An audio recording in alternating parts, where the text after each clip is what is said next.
What's up, YouTube? Your boy back once again with another sport topic. And today we're gonna talk some football, Houston Texans football. Hey, today we're gonna here to talk about what's the real problem with the Houston Texans. Like for real, what is the real problem with the Houston Texans, and how can we fix whatever these problems is, and can they be fixed going into the playoffs? We're gonna talk about it. We're gonna break it down. Before we get in there, like I've been telling y'all before, if you liking the content, make sure you liking the channel. Make sure you watching all the videos, you comment all the videos, you liking all the videos. You sharing all the videos on all social media platforms: Instagram, Twitter, Facebook, Snapchat, TikTok, any type of social platform you use. Make sure you share on them same social media platforms. Also, follow me on social media as well. Link in the description below. Hey, we still trying to get this channel growing and growing and growing. I can't do that without your help. So what I need y'all to do, I need y'all to tell a friend, to tell a friend, to tell a friend, to tell another friend, so they could tell some friends, so they could tell some more friends, so then they could tell some friends and put them on game with the channel. Really, really appreciate that. Now, I want to talk about what's the real problem with this Houston Texans, because hey, this has been a long season. Like this has really been a long,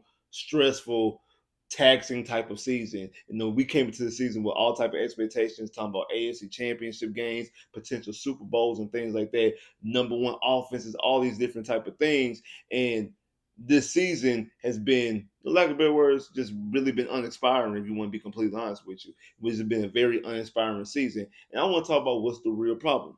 Bobby Slowick, offense. Boom, okay, bye. Not the end of the video. Time to go. No, but it's more than that. It's more than that, because this team has gone through different ebbs and flows throughout this whole season, and it's been different problems, like from the first four games to the next four games and to the last like four games, especially the last game against the Baltimore Ravens on Netflix, which just really just looked uninspiring. Definitely the worst game in the D'Amico Ryan CJ Stroud era, and you can make a case that it's probably the worst performance total in franchise history when you look at certain things, because of other type of blowouts that we've had. We really didn't have what a franchise quarterback or a franchise head coach in those situations that we had. Those, those 30-0 blowouts to Kansas City in the playoff game, or the 27-0 blowout against the New England Patriots on Thursday night with Brock Osweiler and Bill O'Brien. You didn't feel that same type of energy going into the season like you did with CJ Stroud and D'Amico Ryans in those cases. So those, even though those were worse point spreads and you didn't score anything in those games, or the being down 42-0 at halftime of the Miami Dolphins in 2015 when Brian Hoyer was your starting quarterback, those situations were different because of who the personnel you had on this team had on those teams, and how you felt about these specific teams versus how you felt about those specific teams as well. So I want to talk about some numbers, because like I think that the problem stems with the offense, obviously. Like really, we know that's really the main problem, because this defense has played well throughout this whole season. Again, every game, like I tell y'all every week on my pregame videos, that this defense is going to give a big plays, and they do it every single game. But they get a lot of sacks, they get a lot of turnovers, and lately they've also scored some points as well to put you in situations. This defense has put you in situations for you to win games. If not, if they didn't win the game themselves, they put you in situations to win the game. And that's a credit to D'Amico Ryans, how he has his team playing extremely well, especially on the defensive end. But the offense is the problem that people feel the most way about, because of the expectations that we had coming to the season. I mean, we thought the CJ was going to come into the season throwing 4,000 yards, 5,000 yards, 30 something plus, 40 plus touchdowns. You got Nico Collins, you got Tank Dell, you got Stephon Diggs. We thought that those guys were going to be at the very least 2,000 yard receivers, if not 3,000 yard receivers. Joe Mixon, all the acquisition that we had, and what we seen out of CJ being the offensive rookie of the year last year, we thought that he was going to come on this season and play at an MVP type level. And that has not been the case. Now I know we lost Tank recently. Nico missed 5 games throughout the middle of the season. We lost Stephon Diggs early on in the season, but the offense before that wasn't trending in the situation that you felt very comfortable about.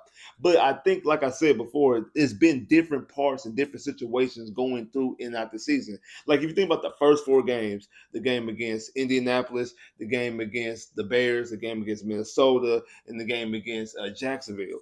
Those first 4 games, the situation, the issues wasn't really the offense itself. It was mostly the offensive line and the pre-snap penalties or the penalties just in general. Because the offense moved the ball well. The first game against Indianapolis, the offense, on all accounts, able to run the ball and pass the ball. We moved the ball extremely well in that first game against Indy. Now, Indy showing you later on that they don't really have a good defense, but you still were able to move the ball well. And again, I think that's not the only game that we played fully because, again, yeah, actually it is because the game week 2, Joe Mixon got hurt against the Bears, so that actually is the only game that we really got to see this offense can play fully the way we got it constructed during the off season.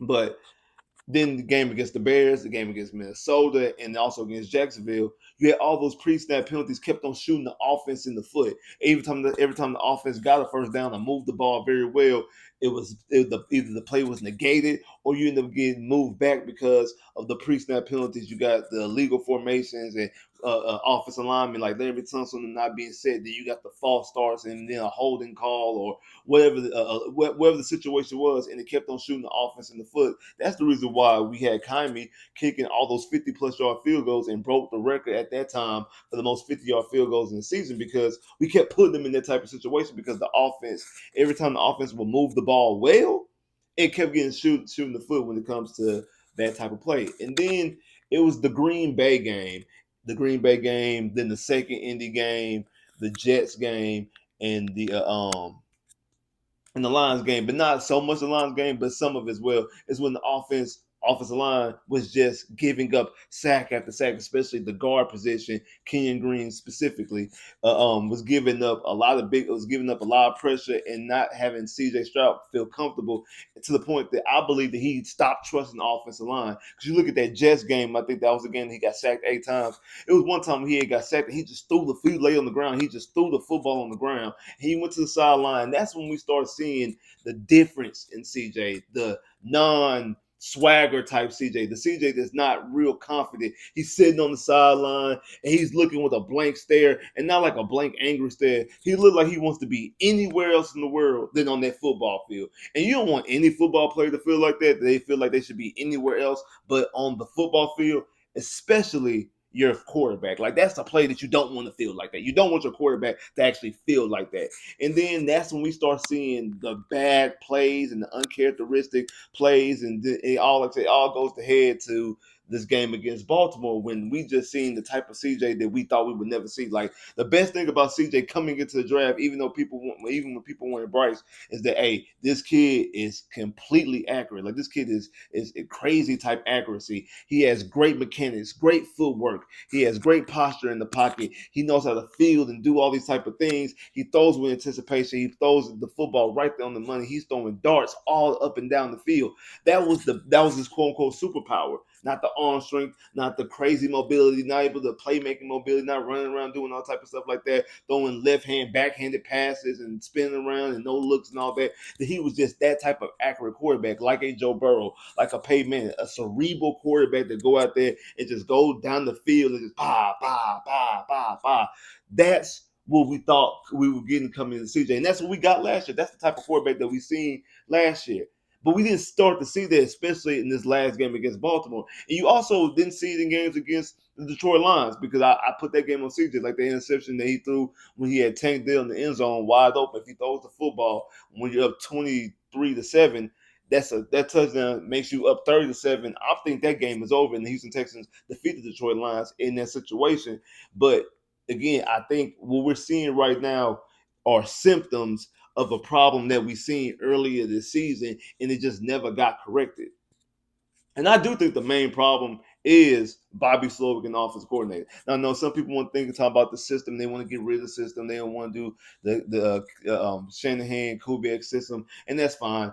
I actually have no problem with the system. I also don't have a problem if you want to change the system, but I don't really think it's the system. I actually do think it's the actual play caller because this is for a fact. We have the worst person to call the system. Bobby Slowick is the worst person to call the system. He's worse than Josh McDaniels. He's worse than any other guy who's calling the system. You look at Zach Taylor in Cincinnati. They run the system. You look at Kevin O'Connell in Minnesota. They run the system. You look at Matt LaFleur in Green Bay. They run the system. You look at Kyle Shanahan in 49ers. They run the system. You look at Stefanski in Cleveland. They run the system. You look at McVay in LA. They run the system. Now, granted, those are all different variations of the system. Like they're all different. They got their own different spin on it. We look at somebody like Kevin O'Connell and Zach Taylor. Both of those guys are former quarterbacks. So then they're going to throw their own offensive spin on them. When we talk about Bobby Slowick, this is a guy who, if I'm not mistaken, he's only been coaching on the offensive side of the football like 5 years.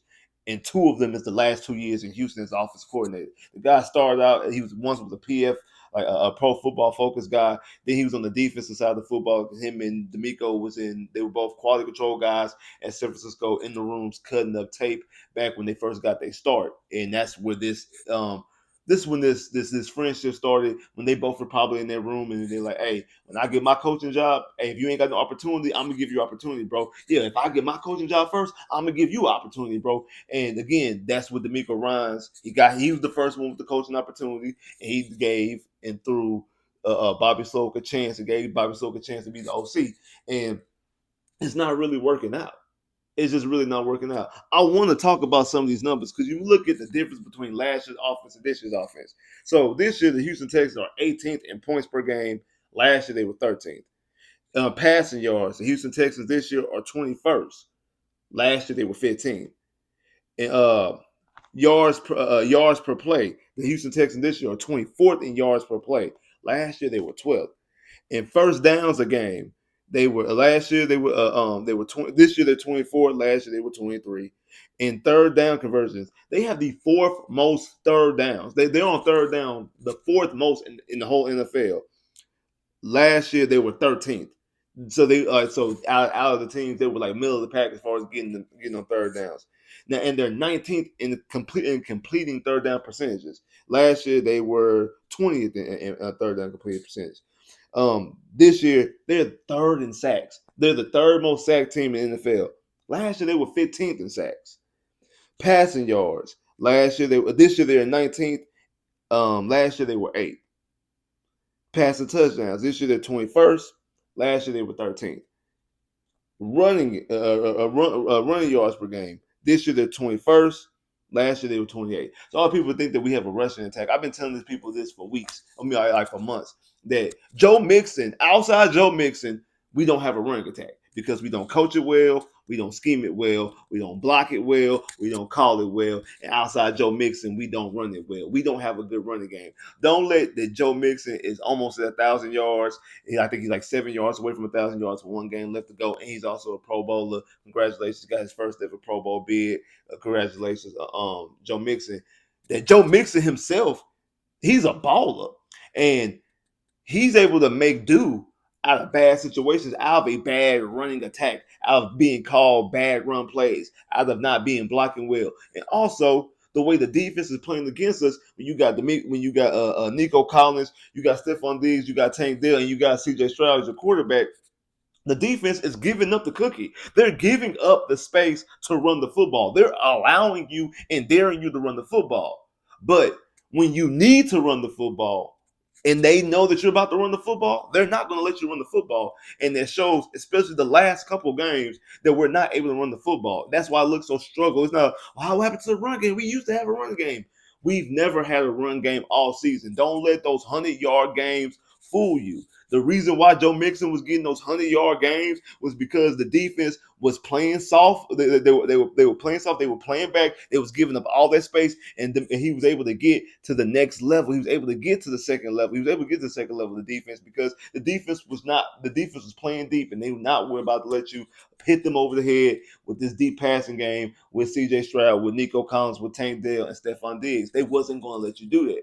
But the moment when they knew that you're about to run the football, they clamp it down. Both the Green Bay game and the second Indianapolis game. And Indianapolis doesn't have a good rushing attack. Has a good run defense. Both of those games, Joe Mixon had well over 100 yards.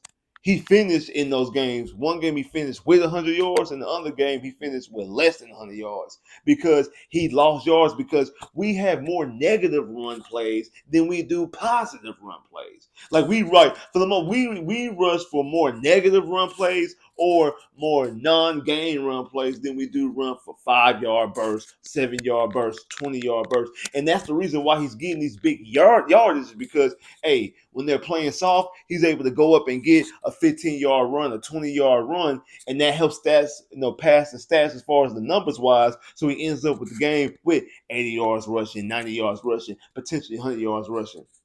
But for the most part, we're not running the football well. The only games that we really ran the football well for real was that opening game against Indianapolis, the Dallas Cowboy game, and it was another game that we actually did run the ball pretty well. I forgot which one it was.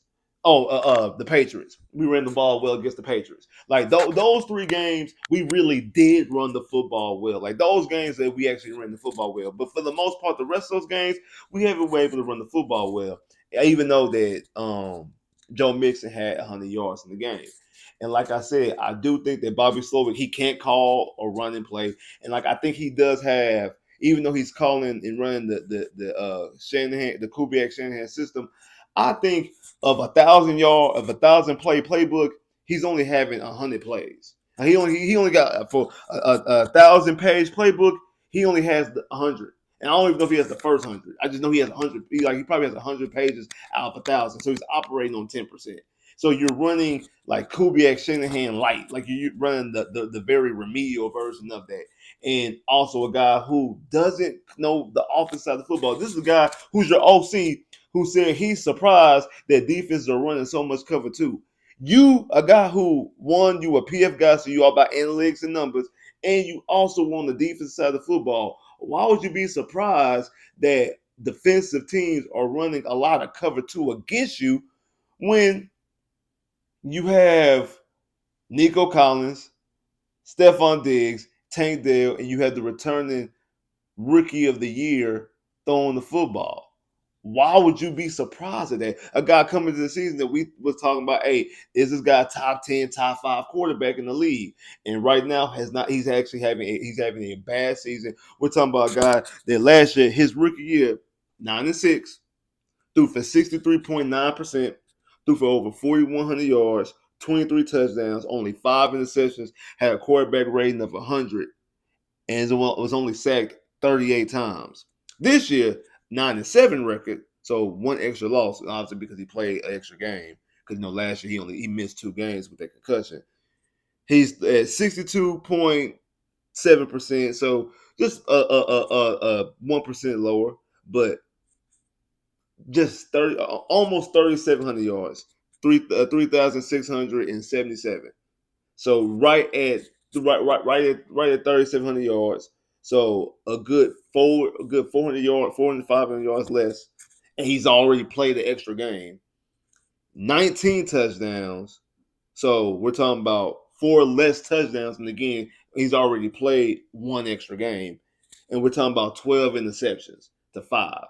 He went from 5 interceptions, got 12 interceptions, a quarterback rating of 86, and been sacked 52 times. So obviously, we've seen what the problem is: offensive line not being accountable, putting a lot of pressure on CJ. CJ not being comfortable. And again, he's a pocket passer. He's not going to run around like Deshaun Watson and Lamar Jackson. He's a guy who's going to stand up in the pocket, deliver the football. So that's the reason why, especially from the interior offensive line, he needs protection in the interior offensive line. One, the guards, the tackles, not really that big of a problem because since he is a pocket passer, he's not coming out of the pocket. He's not being flushed out of the pocket. He'd rather step up into the teeth of the pocket and read the defense and make a proper throw. So he went. So if the pressure is coming from the outside, he can step up to the pocket. And again, I don't even think Larry Tunsil. I see that he made another Pro Bowl. I'm not surprised. This is not a real good season from Larry Tunsil. I think this might have been Larry Tunsil's worst season as a Texan. Like we talking about, like 2019, his first year made the Pro Bowl. 2020, second year made Pro Bowl. As Deshaun led the league in passing. 2021, that's the year he got hurt with the finger situation. 2022 was his best season as a pro. Like that 2022 was absolutely outstanding season by Larry Tunsil. He actually was the best player on the team in that 2022 season. And then last year he played well. This is his worst season as a Texan. I don't know if it's his worst season total. I have to go look at what he's done in Miami those couple of years, but this definitely is his worst season as a Texan. Again, it's still better than a lot of tackle season in the NFL. So I'm not saying he's a scrub as a tackle. And I know people also get on Titus Howard. Titus Howard actually played well for the most part, as well as at the tackle position. Now we know we had to move him to guard and put Fisher at the tackle spot because of all the injuries and issues that we've had at the guard position, because that's the main problem with the offensive line is the interior. And that's something that we need to fix. If it's the center with Patterson or Juice. Juice has been awful all season, both center and right guard.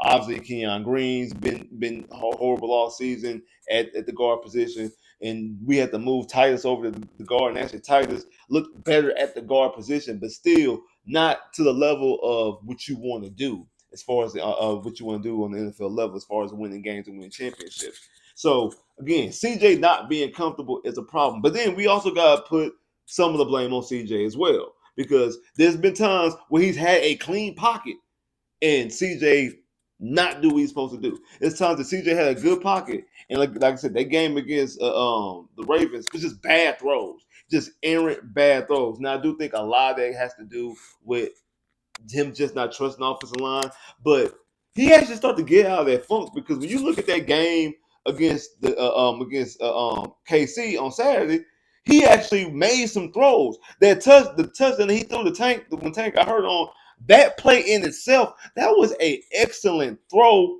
by CJ. That was a money type throw by CJ.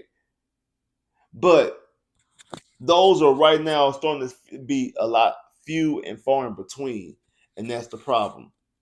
Now, offensively, there's a lot of problems with the offense, and this is where I do. Now we got to start looking at D'Amico Ryans, because D'Amico Ryans is the head coach. Now, people out there talking about firing D'Amico Ryans, I disagree with that. D'Amico Ryans doesn't need to be fired. However, I will say this: anything short of an AFC championship game, because again, that's something that the Texans have never done before. There's no reason why Bobby Slowick should be the offensive coordinator going to 2025. There's no reason why Bobby Slowick should be the offensive coordinator going into 2025.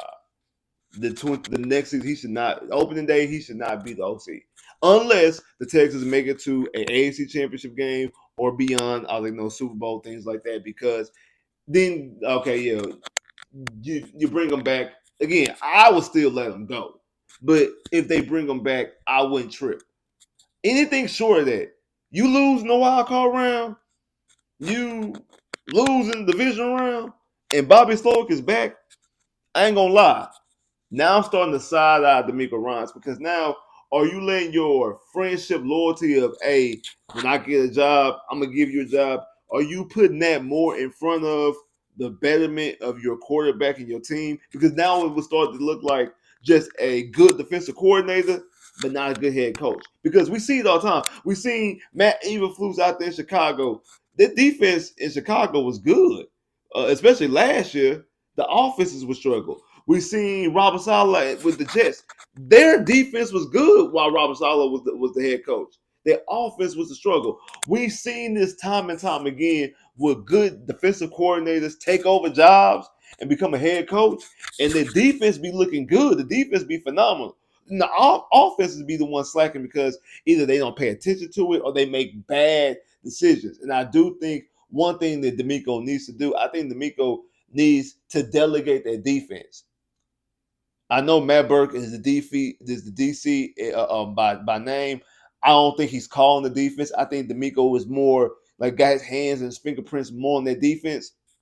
And he's not worried about the offense. Like you think about what in the Green Bay game on that last drive the Texans had. CJ even came out there and said that, hey, he even tried to get in touch with D'Amico and try to talk to D'Amico before that drive to see exactly what they wanted to do, but he couldn't get over it to him or something like that. I can't remember exactly what he said, but basically he didn't even get the communication with his head coach, because more than likely D'Amico was over there talking to the defense.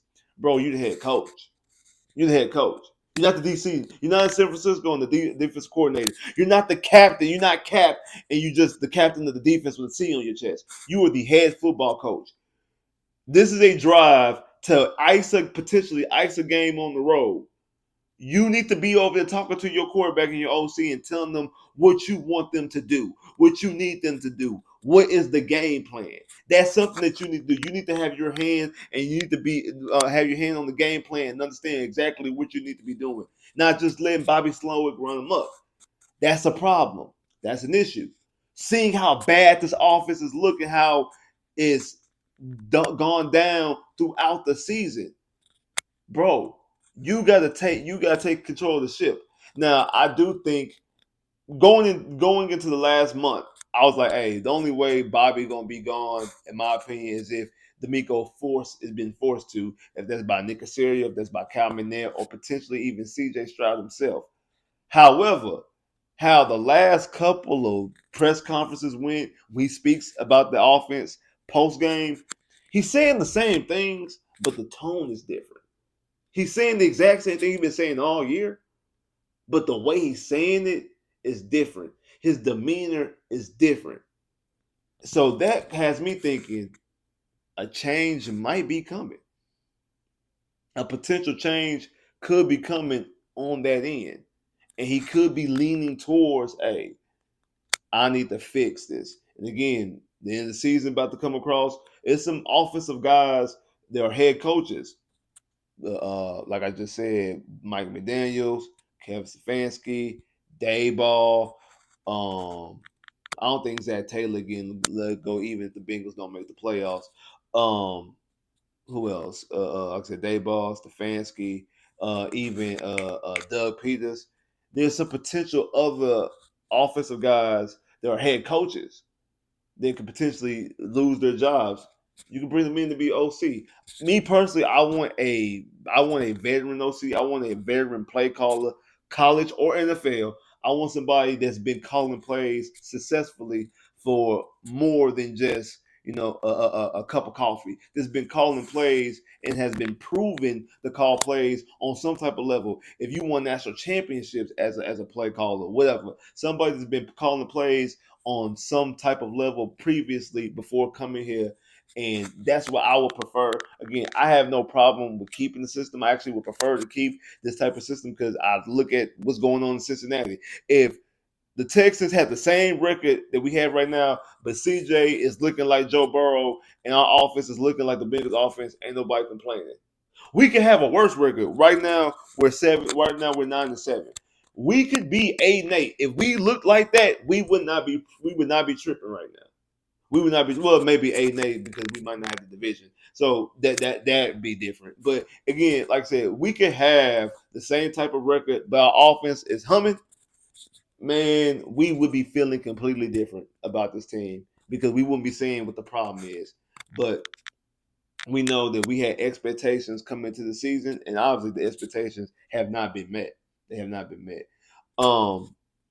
Like I said, it is what it is, but I do think that they can be able to fix it, and I think they will be able to fix it because I do think that changes on the offensive end will be coming from the offensive coordinator position after the season end.